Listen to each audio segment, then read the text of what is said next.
Hello dear students, N Awasthi video solution series में आप सभी का स्वागत है। आज की वीडियो में हम लेवल 1 के क्वेश्चन 151 टू 160 डिस्कस करेंगे। Let's start from question 151।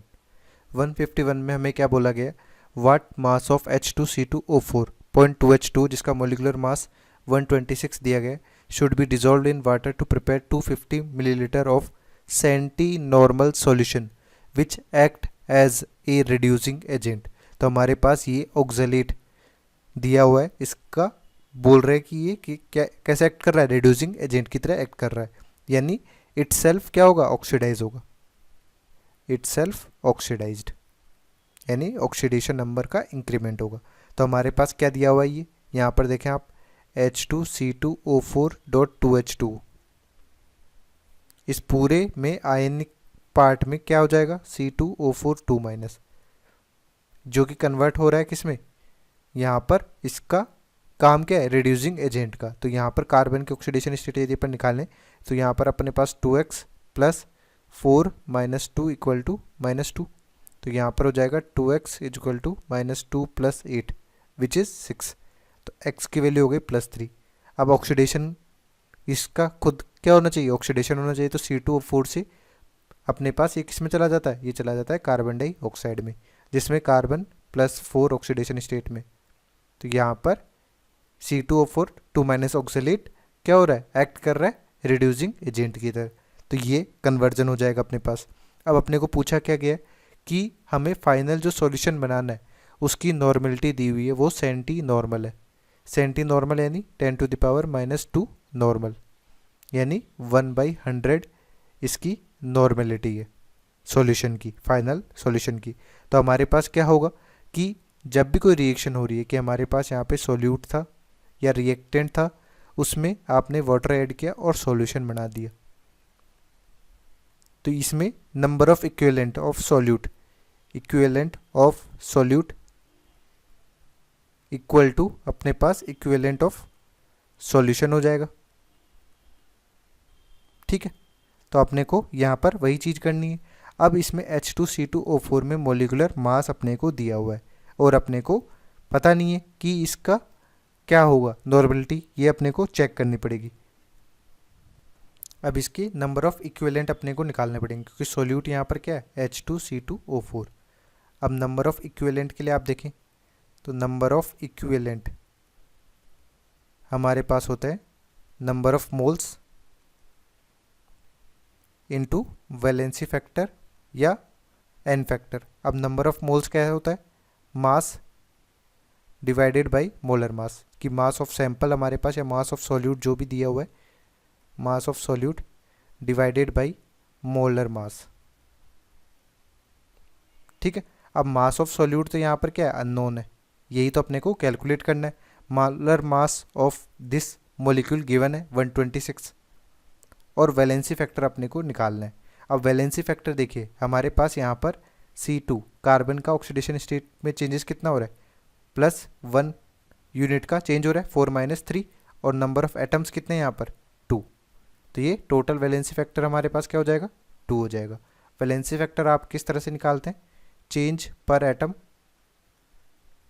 कि हमारे पास पर एटम में चेंज क्या हो रहा है, multiplied by number of atoms. तो एक कार्बन में हमारे पास 1 यूनिट का चेंज हो रहा था और नंबर ऑफ एटम्स यहाँ पर 2 थे, तो वैलेंसी फैक्टर 2 हो गया। तो इसको यहाँ पर मल्टीप्लाई कर देंगे।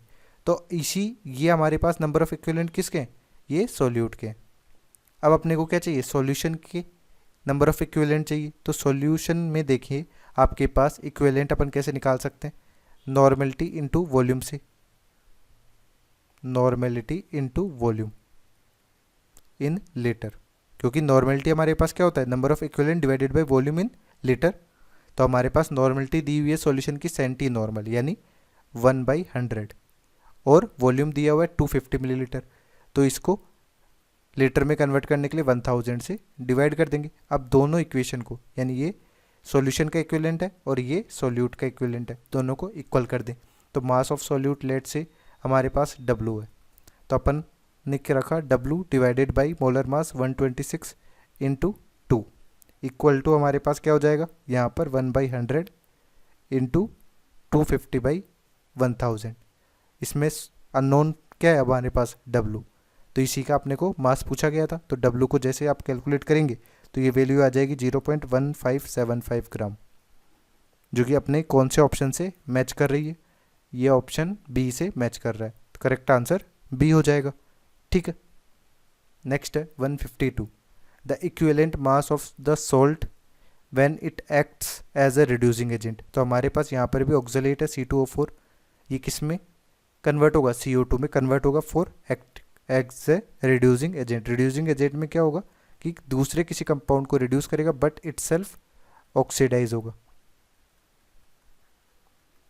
तो हमारे पास क्या होगा, एज अ रिड्यूसिंग एजेंट अपन मान लेते हैं कि रिड्यूसिंग एजेंट की तरह एक्ट कर रहा है, तो हमारे पास KHC2O4 dot H2C2O4 dot 4H2O हमारे पास है, ये किस में कन्वर्ट होगा, कार्बन डाइऑक्साइड में कन्वर्ट होगा। तो हमारे पास यहाँ पर भी कार्बन की ऑक्सीडेशन स्टेट क्या है, +3, यहाँ पर भी कार्बन की ऑक्सीडेशन स्टेट +3 है, और ये किस में कन्वर्ट हो रहा है, +4 में कन्वर्ट हो रहा है। अब यहाँ पर देखें तो चेंज कितना हो रहा है, ये +3 से +4 यहाँ पर भी, और +3 से +4 यहाँ पर भी हो रहा है। तो चेंज पर एटम जो हो रहा है वो कितना हो रहा है, 4 - 3 = 1, और यहाँ पे नंबर ऑफ एटम्स कितने, 2 एटम्स यहाँ पे, 2 एटम्स यहाँ पे, तो अपन वैलेंसी फैक्टर निकालें या एन फैक्टर आप कह सकते हैं। तो हमारे पास चेंज पर एटम 1 है और नंबर ऑफ एटम्स हमारे पास 4 है, तो वैलेंसी फैक्टर हमारा 4 हो जाएगा। ठीक, तो ये हमारे पास अपने को पता क्या करना था, इक्विवेलेंट मास पता करना था। अब लेट हमारे पास जो मोलर मास है वो क्या है, वो यहाँ पर कैपिटल M दिया हुआ है, या मोलिकुलर मास आप कह सकते हैं, यहाँ पे तो मोलिकुलर मास टर्म में ही दिया हुआ है। फिर हमारा जो इक्विवेलेंट मास होता है, इक्विवेलेंट मास ये हमारे पास होता है molecular mass divided by n factor या वैलेंसी फैक्टर। तो ये हमारे पास क्या हो जाएगा, मोलिकुलर मास इसी टर्म में लिखा हुआ है यहाँ पर, molecular mass divided by valency factor क्या है, 4। तो ऑप्शन डी हमारा करेक्ट आंसर हो जाएगा। क्लियर। नेक्स्ट है 153, the equivalent mass of divalent metal is W, कि हमारे पास मेटल क्या है, डाईवेलेंट है, यानी 2+ उस पर चार्ज होगा, इसका वैलेंसी फैक्टर क्या हो जाएगा, जितना इस पे कैटायन पे चार्ज है, तो यहाँ पर इसका वैलेंसी फैक्टर 2 हो गया। इसका इक्विवेलेंट मास कितना दिया हुआ है, W दिया हुआ है। Molecular mass of its chloride, कि हमारे पास एक मेटल था, उस मेटल का क्लोराइड अपन ने बना दिया, उसका अपने को क्या करना है, मोलिकुलर मास पता करना है। मोलिकुलर मास ये अपने को पता करना है, let it is M, it is let से मोलिकुलर मास ही रख लेते हैं। अब अपने पास क्या होगा कि MClX का यदि अपने को क्या निकालना हो, इक्विवेलेंट मास निकालना हो, equivalent mass of chloride is equal to equivalent mass of metal plus equivalent mass of chlorine। अब अपने पास इक्विवेलेंट मास ऑफ मेटल यहाँ पे क्या दिया हुआ है, कैपिटल W दिया हुआ है, और इक्विवेलेंट मास ऑफ क्लोरीन हमारे पास कितना होता है, 35.5 ग्राम होता है। ये हमारे पास इक्विवेलेंट मास हो गया क्लोराइड का। ठीक है, अब यदि अपन बोलें कि हमारे पास पूछा क्या गया था, क्लोराइड का मोलिकुलर मास, तो अपन इक्विवेलेंट मास को ही मोलिकुलर मास के टर्म में लिखें, तो उसे आप कैसे लिखेंगे, हमारे पास हो जाएगा molecular mass of chloride divided by n factor, ये इक्विवेलेंट मास ऑफ क्लोराइड के, और ये ही वैल्यू W के W + 35.5 के बराबर है। अब यहाँ पर एन फैक्टर क्या है, यानी वैलेंसी फैक्टर कह सकते हैं आप, तो यहाँ पर एन फैक्टर हमारे पास 2 है, तो ये वैल्यू हो गई 2। तो इसके बेसिस पे हमारा जो मोलिकुलर मास है क्लोराइड का वो क्या हो जाएगा, वो हमारे पास हो जाएगा 2W + 35.5। तो इसको सॉल्व करेंगे तो ये वैल्यू आ जाएगी 2W + 71, जिसके बेसिस पे हमारा कौन सा करेक्ट आंसर हो जाएगा, ऑप्शन सी करेक्ट आंसर हो जाएगा। नेक्स्ट क्वेश्चन है 154, when BrO3- ion reacts with Br- in acidic medium Br2 is liberated, the equivalent mass of Br2 in this reaction is। तो सबसे पहले हमारे पास क्या हो रहा है कि BrO3 माइनस ये Br माइनस के साथ में रिएक्ट कर रहा है और हमारे पास क्या बना रहा है, Br2 का फॉर्मेशन कर रहा है इन एसिडिक मीडियम। ठीक है, और अपने को इक्विवेलेंट मास ऑफ Br2 पता करना है। तो सबसे पहले अपन क्या करते हैं कि इस रिएक्शन को बैलेंस करेंगे। प्लस यहाँ पर Br के अपन ऑक्सीडेशन स्टेट देख लें तो यहाँ पर +5 ऑक्सीडेशन स्टेट में, यहाँ पर -1 ऑक्सीडेशन स्टेट में। ठीक है, और Br2 प्योर फॉर्म में तो यहाँ पे 0 है। अब ये जो रिएक्शन है इसमें आप देखिए +5 से 0, या आप रिवर्स देखें कि Br2 के केस में देखें तो 0 से +5 जा रहा है, ऑक्सीडेशन हो रहा है और एक रिडक्शन हो रहा है, यानी ये कौन सी रिएक्शन है, डिसप्रपोर्शनेशन रिएक्शन है। अब डिसप्रपोर्शनेशन रिएक्शन में हमारे पास जो वैलेंसी फैक्टर होता है वो क्या हो जाएगा, 1 valency factor 1 plus 1 valency factor 2, ये फॉर ऑक्सीडेशन और ये हमारे पास क्या हो जाएगा, फॉर रिडक्शन। तो अपने को वैलेंसी फैक्टर किसके लिए निकालना है, फॉर Br2 निकालना है। ऐसा क्यों, क्योंकि अपने को यदि इक्विवेलेंट मास ऑफ Br2 निकालना है कि इक्विवेलेंट मास ऑफ Br2 ये हो जाएगा molecular mass divided bye n factor या वैलेंसी फैक्टर। तो हमारे पास वैलेंसी फैक्टर आ जाएगा तो मॉलिक्यूलर मास से डायरेक्टली आप डिवाइड कर देंगे। अब यहाँ पर देखिए कि 0 से +5 में जा रहा है, तो यहाँ पर चेंज कितना हो रहा है, यहाँ पर चेंज हो रहा है +5 यूनिट का। और नंबर ऑफ एटम्स कितने, नंबर ऑफ एटम्स हमारे पास यहाँ पर है कितने, 2। ब्रोमीन के केस में देख रहे हैं ना अपन, 2 हो जाएंगे। तो वैलेंसी फैक्टर हमारा ऑक्सीडेशन का, या आप कह सकते हैं वैलेंसी फैक्टर फॉर V1, तो हमारे पास कितना हो जाएगा, ये 5 × 2 विच इज़ 10।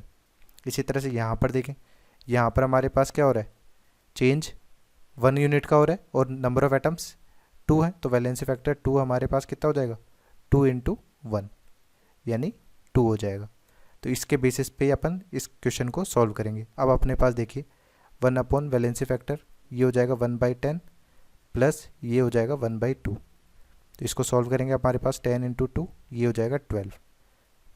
अब वैलेंसी फैक्टर हमारे पास क्या हो गया, यहाँ पर 10 × 2/12 तो ये 6 हो गया, तो 10/6 यानी 5/3 ये वैलेंसी फैक्टर है। अब मोलिकुलर मास लेट से हमारे पास कैपिटल M था, तो ये कैपिटल M अपन ने रख दिया और इसका वैलेंसी फैक्टर 5/3, तो ये हो जाएगा 3m/5।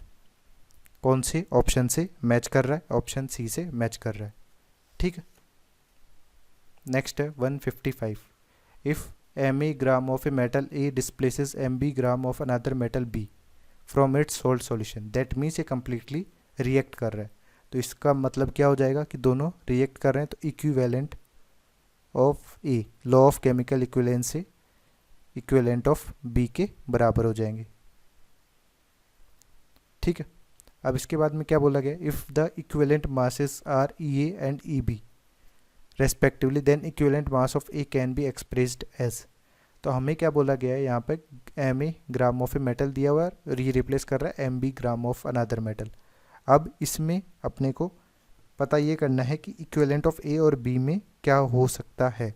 तो जैसे कि आप निकालते हैं number of moles, number of moles में हमारे पास क्या हो जाएगा, mass divided by molar mass होता है।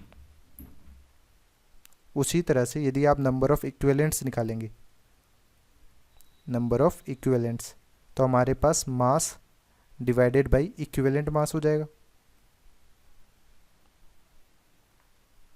तो उसी तरह से हमारे पास यहाँ पर इक्विवेलेंट A और B अपने को निकालने, तो इसका मास अपने पास क्या दिया हुआ है, MA, और इसका इक्विवेलेंट मास कितना दिया हुआ है, EA, इक्वल टू हमारे पास इक्विवेलेंट ऑफ B निकालने के लिए mass of B divided by equivalent mass of B, ये हो जाएगा EB। अपने को क्या निकालना था, EA निकालना है, तो ये हो जाएगा MA/MB, इसको नीचे ले आएंगे और ये टर्म आ जाएगी EB। तो ये एक्सप्रेशन अपने को कौन से इक्वेशन में या ऑप्शन में मिल रहा है, ऑप्शन ए अपने पास इससे मैच कर रहा है, तो करेक्ट आंसर ए हो जाएगा। नेक्स्ट है 156। Hydrogen reacts with KiO3 in presence of HCl as the equivalent masses of N2H4 and KiO3 respectively are. तो सबसे पहले तो इक्विवेलेंट मास जो होता है वो हो जाएगा molar mass divided by valency factor या एन फैक्टर आप कह सकते हैं। तो हमारे पास अपने को एन फैक्टर ही निकाल लेना है। अब जो ये N2H4 है ये N2 में कन्वर्ट हो रहा है, N2H4 N2 में कन्वर्ट हो रहा है। यहाँ पर हमारे पास इसकी ऑक्सीडेशन स्टेट निकालें अपन, तो 2x प्लस यहाँ पर 4 प्लस 1 इक्वल टू 0। तो ये हो जाएगा 2x minus 4 x equal to -2, यानी ये -2 ऑक्सीडेशन स्टेट से किस में जा रहा है, 0 में जा रहा है। तो -2 से 0 में जा रहा है, तो चेंज हमारे पास 2 यूनिट्स का हो गया और नंबर ऑफ एटम्स यहाँ पर कितने नाइट्रोजन के 2। तो ये हमारा वैलेंसी फैक्टर 4 हो जाएगा। इसी तरह से यहाँ पर IO3 माइनस किस में कन्वर्ट हो रहा है, I माइनस में कन्वर्ट हो रहा है। IO3 माइनस कन्वर्ट हो रहा है किस में, I माइनस में। अब यहाँ पर ऑक्सीडेशन स्टेट देखें आयोडीन की, तो कितनी ऑक्सीडेशन स्टेट यहाँ पे +5 और इससे ये -1 में जा रहा है। तो यहाँ पर आप देखेंगे चेंज कितना होगा, चेंज पर एटम यहाँ पर होगा -1 माइनस +5, ये मॉडुलस में होगा, तो ये वैल्यू कितनी आ जाएगी, 6 आ जाएगी। सॉरी, यहाँ पर ICl बना है, ICl में हमारे पास क्लोरीन ज़्यादा इलेक्ट्रोनेगेटिव होता है, तो ये डिसोशिएट होगा इस तरह से I प्लस और Cl माइनस में। तो यहाँ पे I प्लस है, तो यानी +1 ऑक्सीडेशन स्टेट होगी, तो यहाँ पर भी +1 होगा, तो ये वैल्यू हो जाएगी 4, यानी यहाँ पर भी हमारे पास वैलेंसी फैक्टर क्या होगा, 4 होगा। अब अपने को क्या चाहिए, मोलर मास चाहिए। तो N2H4 का जो मोलर मास होता है वो कितना होगा, 32। इसी तरह से यहाँ पर KiO3 का मोलर मास कितना होगा, KiO3 का मोलर मास होता है 214 ग्राम पर मोल। तो यहाँ पर अपन इक्विवेलेंट मास निकालें, तो इक्विवेलेंट मास ऑफ N2H4 ये हो जाएगा अपने पास 32 divided by 4 which is equal to 8। इसी तरह से यहाँ पर इक्विवेलेंट मास ऑफ KiO3 अपन निकालें, तो इसका मोलर मास हो गया 214 डिवाइडेड बाई वैलेंसी फैक्टर हमारे पास 4 दिया हुआ है, तो ये वैल्यू आ जाएगी 53.5। तो हमें 8 और 53.5 इक्विवेलेंट मास आ रहे हैं, जो कौन से ऑप्शन से मैच कर रहा है, ऑप्शन ए से मैच कर रहा है। ठीक है, नेक्स्ट है 157। What will be the normality of a solution obtained by mixing 0.45 normal and 0.60 normal NaOH in the ratio 2:1 by volume। तो हमारे पास क्या हो रहा है, दो नॉर्मेलिटी दी हुई है N1 N2 और वॉल्यूम दिए हुए हैं, यानी वॉल्यूम का रेशियो अपन देखें V1/V2 ये 2:1 है। ठीक है, तो यहाँ पर अपन V1 क्या मान सकते हैं, 2V और V2 हमारे पास 1V। इनका रेशियो आप निकालेंगे हमेशा 2/1 ही आ जाएगा। अब यहाँ पर अपने को फाइनल रिजल्टेंट नॉर्मेलिटी निकालनी है, तो रिजल्टेंट नॉर्मेलिटी में हमारे पास क्या होंगे, टोटल इक्विवेलेंट्स निकालने के लिए N1V1 प्लस N2V2 ये टोटल इक्विवेलेंट्स आ जाएंगे डिवाइडेड बाय टोटल वॉल्यूम जो कि V1 प्लस V2 से आ जाएगा। अब अपन यहाँ पर देखें तो हमारे पास क्या दिया हुआ है 0.45 इंटू यहाँ पर V1 कितना दिया हुआ था 2V प्लस 0.60 इंटू हमारे पास कितना दिया हुआ है 1V divided by 2V plus 1V ये 3V हो जाएगा। तो इसको फर्दर सॉल्व करेंगे तो हमारे पास क्या हो जाएगा 0.45 into 2 plus 0.60 into 1 divided by 3। तो यहाँ पर वैल्यू सॉल्व करने पे हमारे पास क्या आ जाएगी 0.5 नॉर्मल। तो ये हमारा आंसर हो जाएगा फाइनल। कौन से ऑप्शन से मैच कर रहा है, ऑप्शन बी से मैच कर रहा है। नेक्स्ट है 158। A solution containing 2.7 into 10 to the power minus 3 mole of A2 plus ions required 1.6 into 10 to the power minus 3 mole of MnO4 minus for the oxidation of A2 plus to AO3 minus the medium used is। तो हमारे पास यहाँ पर क्या हो रहा है कि A2 प्लस सॉल्यूशन कंटेनिंग जिसके मोल्स दिए हुए हैं 2.7 into 10 to the power minus 3 mole. ठीक है, ये 1.6 into 10 to the power minus 3 mole required होंगे फॉर ऑक्सीडेशन। तो हमारे पास यहाँ पर MnO4 माइनस के साथ इसका जब ऑक्सीडेशन करेंगे तो ये किस में कन्वर्ट हो जाएगा, ये कन्वर्ट हो जाएगा AO3 माइनस में। तो हमारे पास MnO4 के कितने मोल यूज़र हैं 1.6 into 10 to the power minus 3 mole. ठीक, तो इसमें ये कंप्लीट रिएक्शन होगी उसके लिए अपने पास क्या इक्वेशन आ जाएगा कि equivalent of A2 plus equal to equivalent of MnO4 minus. ठीक है, अब अपने को पूछा गया कि मीडियम कौन सा होगा, तो मीडियम के लिए अपन क्या कर सकते हैं कि A2 प्लस से ये AO3 माइनस में कन्वर्ट हो रहा है, यहाँ पर A का ऑक्सीडेशन स्टेट +5 है, यानी +2 से +3 में जा रहा है। तो इसका तो एन फैक्टर अपन पता कर लिए कि एन फैक्टर इसका तो 3 आ जाएगा, चेंज हो रहा है। बट MnO4 माइनस किस ऑक्सीडेशन स्टेट में जा रहा है ये अपने को नहीं पता है, तो उसका अपन एन फैक्टर पता कर लेते हैं। तो यहाँ पर हमारे पास क्या होगा कि 2.7 into 10⁻³ number of moles into valency factor, कि आप नंबर ऑफ इक्विवेलेंट्स निकालते हैं तो हमारे पास क्या होता है number of moles multiplied by n factor. तो हमारे पास एन फैक्टर यहाँ पर 3 दिया हुआ है। इसी तरह से यहाँ पे नंबर ऑफ मोल्स निकाले 1.6 इंटू 10⁻³ इसका एन फैक्टर रख दिया। अब यहाँ पर सॉल्व किया तो हमारे पास एन फैक्टर क्या आ गया 5 आ गया, यानी ये एन फैक्टर 5 किसका है 4 MnO4 माइनस। अब अपन देखते हैं कि एसिडिक बेसिक और न्यूट्रल मीडियम में MnO4 माइनस किस तरह से रिएक्ट करता है और उसका एन फैक्टर क्या होगा। तो हमारे पास यदि एसिडिक मीडियम अपन लेते हैं, एसिडिक मीडियम में हमारे पास MnO4 माइनस ये किस में कन्वर्ट होता है, ये Mn2 प्लस में कन्वर्ट होता है। यहाँ पर आप देखें तो ये +7 ऑक्सीडेशन स्टेट से +2 ऑक्सीडेशन स्टेट में जा रहा है। दैट मीन्स यहाँ पर एन फैक्टर क्या हो जाएगा 5 हो जाएगा चेंज, क्योंकि नंबर ऑफ एटम्स यहाँ पर 1 ही है और चेंज हमारे पास 5 यूनिट का हो रहा है। इसी तरह से यदि बेसिक मीडियम में देखें तो बेसिक मीडियम में हमारे पास क्या होता है MnO4 माइनस, ये किस में कन्वर्ट होता है, ये कन्वर्ट होता है MnO4 2 माइनस में। तो यहाँ पर आप देखें तो यहाँ पर ये +7 ऑक्सीडेशन स्टेट में और यहाँ पर अपन देखें तो ये +6 ऑक्सीडेशन स्टेट में। तो यहाँ पर चेंज कितना हो रहा है +1 का हो रहा है, तो इसका एन फैक्टर 1 हो जाएगा। इसी तरह से यदि आप न्यूट्रल में देखें, न्यूट्रल में हमारे पास MnO4 माइनस, ये सब आपको ध्यान रखने, MnO4 माइनस किस में कन्वर्ट होता है MnO2 में कन्वर्ट होता है। तो यहाँ पर +7 से ये कौन से ऑक्सीडेशन स्टेट में जा रहा है +4 में, तो +7 से +4 में जा रहा है, यानी 3 यूनिट्स का चेंज है, तो एन फैक्टर हमारे पास यहाँ पर 3 हो जाएगा।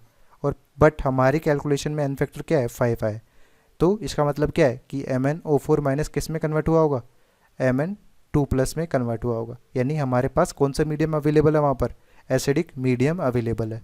तो ऑप्शन बी करेक्ट आंसर हो जाएगा। नेक्स्ट है 159, H2O2 is used as bleaching reagent because on dissociation it gives oxygen। हमारे पास यहाँ पर दिया हुआ है चाची 420 used H2O2 solution to bleach her hair and she required 2.24 liter O2 gas at 1 atm and 273 Kelvin। यानी ये टेम्परेचर क्या दिया हुआ है स्टैंडर्ड कंडीशन पे दिया हुआ है। ठीक है, स्टैंडर्ड कंडीशन जो होती है STP कंडीशंस उस पे दिया हुआ है। तो यहाँ पर अपन मोल्स ऑफ O2 निकालें तो मोल्स ऑफ O2 क्या हो जाएगा, जो हमारे पास वॉल्यूम दिया गया डिवाइडेड बाई 1 मोल का वॉल्यूम क्या होता है हमेशा 22.4, तो इसका मतलब हो गया 0.1 मोल O2 हमें रिक्वायर्ड है। अब अपने पास क्या दिया गया है कि H2O2 solution labelled as 5.6 volume, then what volume of such solution must be see required to bleach her hair. ये हमारे पास क्या है जो दिया हुआ है, ये हमारे पास है volume strength of H2O2। Volume strength of H2O2 हमारे पास क्या दिया हुआ है 5.6 वॉल्यूम दिया हुआ है। दैट मीन्स अपन मोलैरिटी निकालना चाहे तो मोलैरिटी हमारे मोलैरिटी ऑफ H2O2 ये हो जाएगी volume strength of H2O2 divided by 11.2। तो ये हमारे पास सॉल्व करेंगे तो 5.6 डिवाइडेड बाई 11.2 ये हो गया। अब अपने को क्या बोला गया है कि हमें फाइनल जो सॉल्यूशन बनाना है H2O2 का उसमें कितना वॉल्यूम अपने को चाहिए होगा, ये 5.6 वॉल्यूम का रख के अपने को जिसमें O2 कितना मिले 2.24 लीटर O2 मिले। तो हमारे पास कंप्लीट रिएक्शन देख लेते हैं कि H2O2 से H2O प्लस हाफ O2 अपने पास बना। ठीक है, तो यदि अपने को हाफ मोल O2 प्रोड्यूस कराना है तो यहाँ पर कितना मोल होना चाहिए 1 मोल होना चाहिए, और अपने को यहाँ पर O2 कितना चाहिए था 0.1 मोल चाहिए था। 0.1 मोल O2 प्रोड्यूस करने के लिए H2O2 के कितने मोल चाहिए होंगे यहाँ पर अपने को मोल चाहिए होंगे 0.2 मोल। ठीक है, अब 0.2 मोल अपने को क्या होगा, molarity into volume, molarity into volume. अब अपने पास यहाँ पर मोलैरिटी तो पता है H2O2 की, वॉल्यूम में ही तो अपने को कैलकुलेट करना है, तो इसी से अपन कैलकुलेट कर लेंगे। तो वॉल्यूम यहाँ पर इन लीटर आएगा। तो इसी बेसिस पे सॉल्व करेंगे तो मोलैरिटी हमारे पास क्या हो गई, मोलैरिटी लेट से हमारे पास यहाँ पर इस तरह से इक्वेशन लिख देते हैं कि molarity into volume in litre divided by 0.2। तो इसको सॉल्व करेंगे तो हमारे पास वैल्यू क्या आ जाएगी, ये वैल्यू आ जाएगी हमारे पास 5.6 divided by 11.2 into volume in litre equal to 0.2। तो वॉल्यूम हमारे पास क्या आ जाएगा इन लीटर में, ये आ जाएगा 0.4 litre which is equal to 400 ml। तो हमारा आंसर कौन सा ऑप्शन हो जाएगा यहाँ पर, ऑप्शन सी हमारा करेक्ट आंसर हो जाएगा। ठीक है, नेक्स्ट है 160। 1.25 gram of a solid dibasic acid, dibasic acid यानी वो 2H+ प्रोड्यूस कर सकता है, तो यानी इसका एन फैक्टर क्या हो जाएगा 2 हो जाएगा। इस completely neutralised by 25 ml of 0.25 molar barium hydroxide. अब बेरियम हाइड्रोक्साइड सॉल्यूशन भी अपने पास 2OH- प्रोवाइड कराएगा, तो इसका भी क्या हो जाएगा एन फैक्टर, इसका भी एन फैक्टर हो जाएगा 2। कि एसिड और बेस में आप एन फैक्टर कैसे निकालते हैं कि कितने H+ ये प्रोवाइड करा रहा है और कितने OH- ये प्रोवाइड करा रहा है, वही नंबर क्या हो जाएगा इनका वैलेंसी फैक्टर या एन फैक्टर हो जाएगा। अपने को पता क्या करना है, मोलिकुलर मास ऑफ एसिड अपने को पता करना है। तो अपन क्या करेंगे, कंप्लीट न्यूट्रलाइजेशन के लिए equivalent of acid equal to हमारे पास क्या हो जाएगा इक्विवेलेंट ऑफ बेस। तो हमारे पास इक्विवेलेंट ऑफ एसिड के लिए क्या चाहिए, नंबर ऑफ मोल्स चाहिए, यानी moles of acid divided by valency factor. इसी तरह से यहाँ पे मोल्स ऑफ बेस डिवाइड नहीं होगा, सॉरी ये मल्टीप्लाई होता है वैलेंसी फैक्टर। इसी तरह से यहाँ पे भी moles of base into valency factor. Moles of acid निकालना है तो यहाँ पर 1.25 ग्राम मास दिया गया डिवाइडेड बाय मोलर मास, जो कि अपने को पता करना है मोलिकुलर मास। वैलेंसी फैक्टर हमारे पास यहाँ पर एन फैक्टर 2 दिया हुआ है equal two moles of base अपने को निकालना है, तो 25 ml इंटू 0.25 मोलर। इनसे यदि आप मोल्स निकालें तो ये मोल्स हमारे पास क्या होंगे 0.25 इंटू 25, ये मिली मोल्स आएंगे क्योंकि हमारे पास वॉल्यूम मिलीलीटर में दिया गया। इसको 1000 से मल्टीप्लाई करने पे लीटर में आ जाएगा, तो ये टोटल मोल्स में 10⁻³ भी टर्म इंट्रोड्यूस हो जाएगा। तो यहाँ पर हमारे पास 0.25 इंटू 25 इंटू 10⁻³ ये हो जाएंगे क्या मोल्स ऑफ बेस। ठीक है, इसको वैलेंसी फैक्टर से मल्टीप्लाई कर दिया यानी 2 से मल्टीप्लाई कर दिया। अब इस इक्वेशन को आप सॉल्व करेंगे तो हमारे पास m की वैल्यू कितनी आ जाएगी, m की वैल्यू आ जाएगी हमारे पास 200, जो कि कौन से ऑप्शन से मैच कर रही है, ऑप्शन डी से मैच कर रही है। तो करेक्ट आंसर हमारा डी हो जाएगा।